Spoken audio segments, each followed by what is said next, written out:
When will they ever learn? When will they ever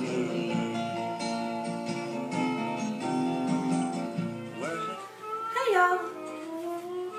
It's a cold winter night and I think there's supposed to be ice storms tonight, so I'm cooking some meatloaf and baked apples and mac and cheese for David and listening to a few records. And tonight I'm listening to some of the records that I guess were around from the time, or as long as I can remember, I guess. They were mostly my dad's records and they got passed down to me. This one is what I'm listening to right now. It's a compilation that had all kinds of good stuff on it. You can hear some of it now. But it had a good variety of things on it, and I listened to this a lot getting ready for school, and probably made my sisters crazy listening to it so much. My dad really liked Kingston Trio and Peter, Paul and Mary. He liked a lot of, I guess, protest music, things like that.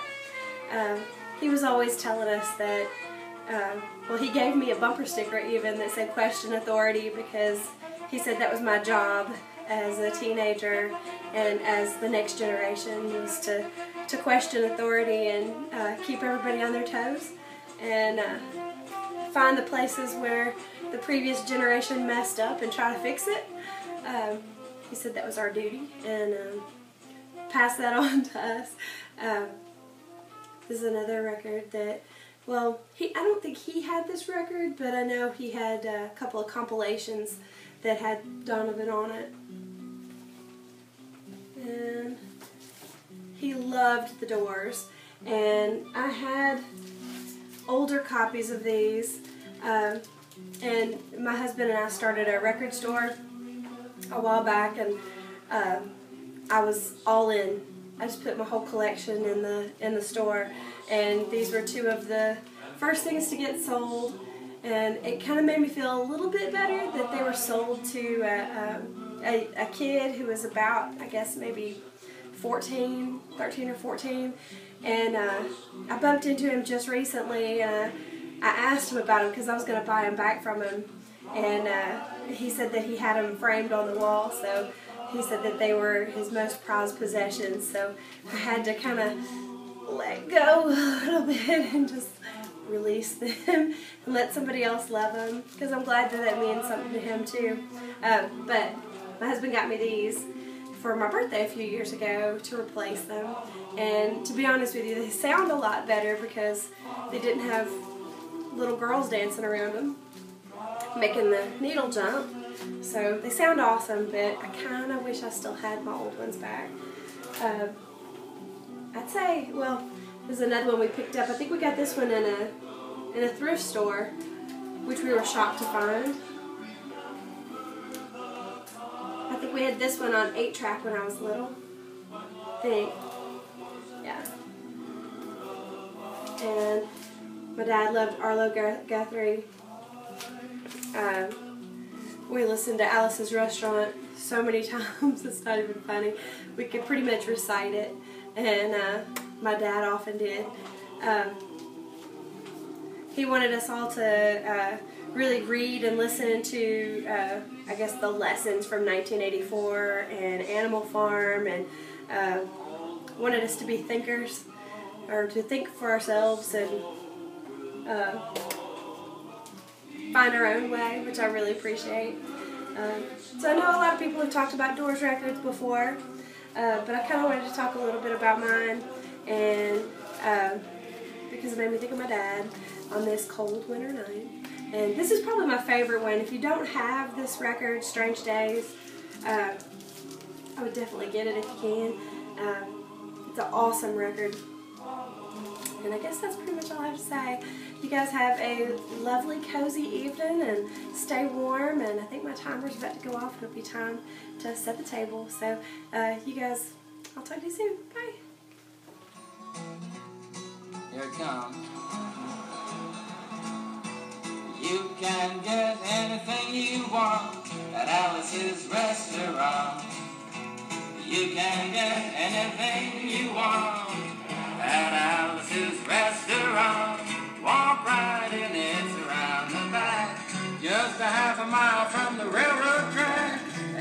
can get anything you want at Alice's restaurant. If I had a bell, I'd ring it in the morning, I'd ring it in the evening, all over this land. I'd ring out danger, I'd ring out a warning, I'd ring out love between the brothers and the sisters, all over this land. Ooh, must be the season for it. Must be the season for it. Yeah. Must be the season for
I wanted to mention one more thing I didn't think about before, but while listening to The Doors, it made me think about when I was in high school, or I guess when I finally broke free of being completely obsessed with Duran Duran and switched over to really being interested in psychedelic music and things like that. My dad was so relieved that he went and found this store. It was kind of like a head shop that had posters and t-shirts and buttons and stickers and all kinds of stuff, and it was called Stone Mountain. It started out in a room behind a thrift store in Nashville, and then later on moved to another building, like the upstairs of a building, and I loved that store. Everybody I knew went to the store and got bootleg t-shirts and all kinds of stuff, and I looked for some pictures of it. Those of you that are from Nashville area and were around during the 90s and late 80s probably remember that store because it was a lot of fun, and you could find shirts that were not just hippie shirts, not just tie-dyed stuff, but pretty much all kinds of subculture stuff, just anything subculture. It was a lot of fun to go to, and my dad got me posters for my first dorm room and things like that there, and anyway, really a lot of fun, Stone Mountain, and it's good memories. So anyway, if you're from that area and you happen to have a picture of it, I couldn't find one anywhere, so post them up. Anyway, I guess that's it. I'll talk to you soon. Bye.